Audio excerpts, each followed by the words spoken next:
Hello, my name is Dina Edwards, and I'm the principal at Sheridan Elementary. Woohoo. Sheridan Stars.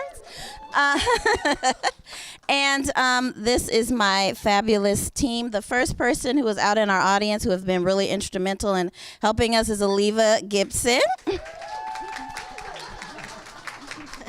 Yeah, and I am Leanne Chapman. I have been the IRF at Sheridan, although this year my role has changed and I am the Cohort 5 Central IRF.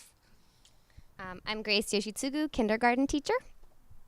I'm Carol Savory, the academic RTI facilitator.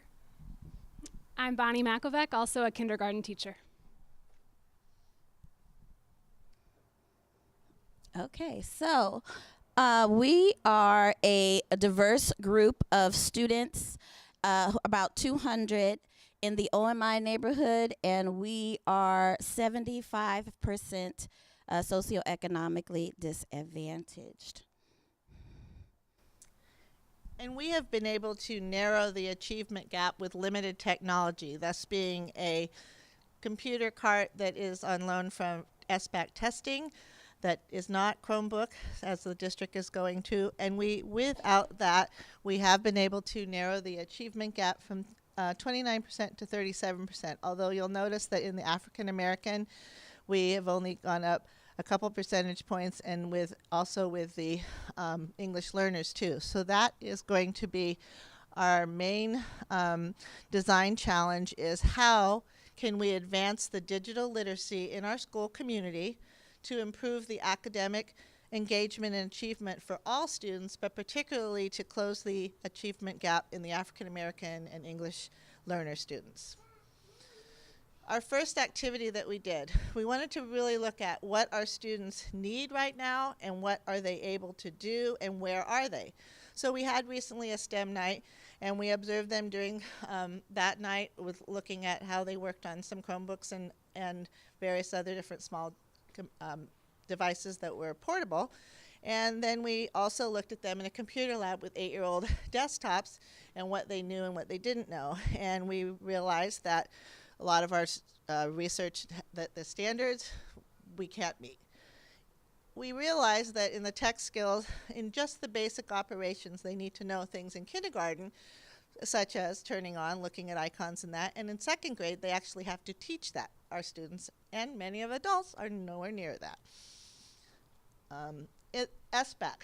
Well, we looked at it, and I personally can say that experiencing with the kids, some of them, one kid actually did throw his computer off. We caught it before it landed on the floor, or on loan.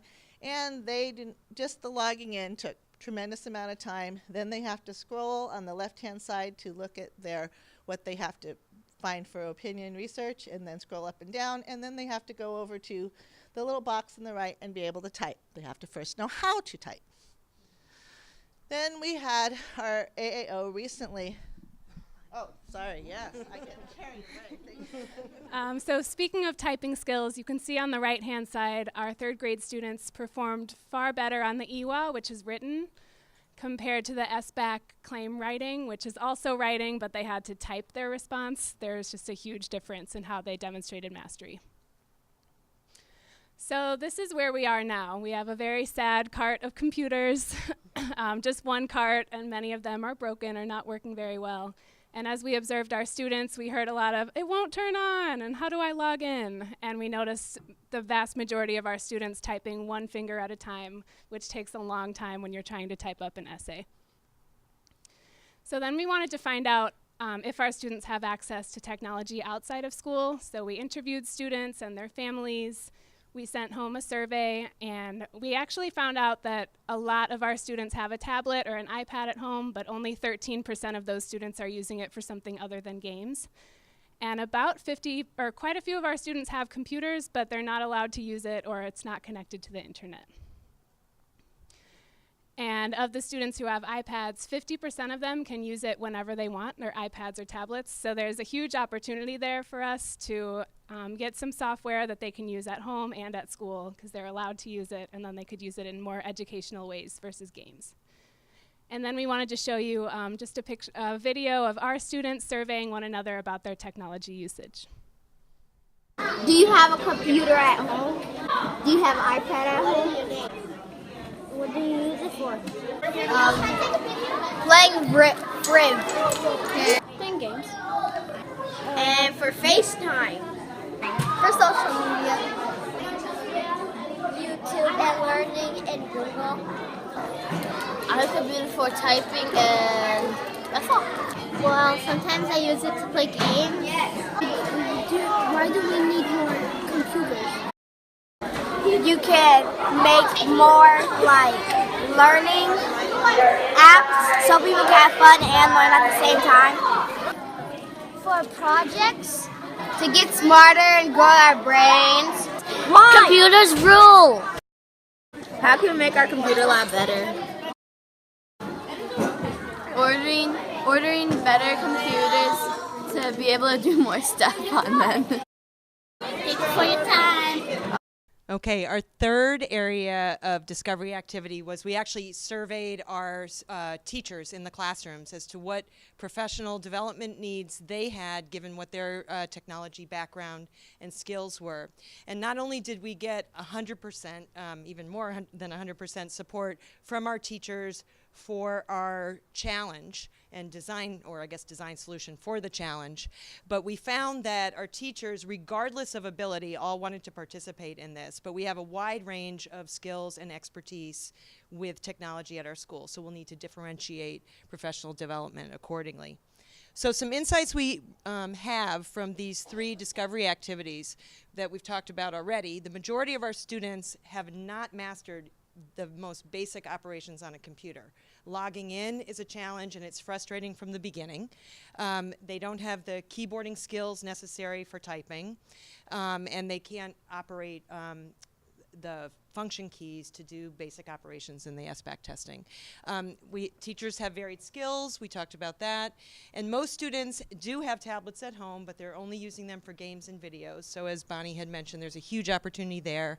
And lastly, while most of our students, we were surprised to learn there was a computer in the household, they usually didn't use it. It was for parent use only, and the majority of the time it wasn't even connected to the internet, so they didn't have access to that. Okay, so some of the outcomes. We have near-term and long-term outcomes. Near-term is this year to the end of the school year. We would like to offer our students access to computers 1 to 2 times a week at least to become familiar with basic computer operations. We also want to get teachers trained on using the equipment in the classrooms so that they can integrate them into their classrooms more effectively. Long-term, which is next year and beyond, but long-term, the pre-service days, we're going to have a big technology professional development session that we hope to differentiate and maybe work with our partners over there at Commodore Slope to differentiate. Thank you, partners. 2 minutes, okay. We'll measure those outcomes, short-term and long-term, both qualitatively and quantitatively in looking at online testing and student reception. So based on where we are now, what we're asking for is teacher training and new computers. So our design features are Chromebooks in the classrooms, a school-wide scope and sequence of technology skills instruction, a digital citizenship rally, and professional development. So Chromebooks, we need Chromebooks. We're asking for 3 Chromebook carts. Go ahead to the next one. And so we talked to all the teachers and we decided, or everyone said what they wanted. Kindergarten wants, it's just a small group in their classrooms. Everyone else wants access to a class set. So on the first floor, they would share, first and second would share 1 cart. And on the second floor, 3, 4, 5 would share 2 as they need more access and more time with the computers. And then we have an instructional plan of technology skills. We've looked at some of the things they need to learn, but we want to sit down with the teachers and decide what is most critical as a team. So that's step 1. And then plan some instruction for how we're going to roll that out this year, and then continue planning how we're going to roll that out further in the future. And this very briefly is a scope and sequence of how we're going to do that planning, and we hope to put the skills that we want to teach into that scope and sequence. So we have a digital citizenship plan that we're working with our librarian to work with teachers, students, and parents so that they understand the responsibility and the consequences of technology. We also have a professional development plan working with SLOAT to integrate and differentiate professional development for teachers. And our ask is 3 Chromebook carts, professional development, and all the things that go with that. It is a question of equity. We have teachers who are on board. We have eager students ready to learn. We just need you to make it happen. We are preparing our students for a 21st century with the 4 C's of critical thinking, creativity, collaboration, and communication. Thank you.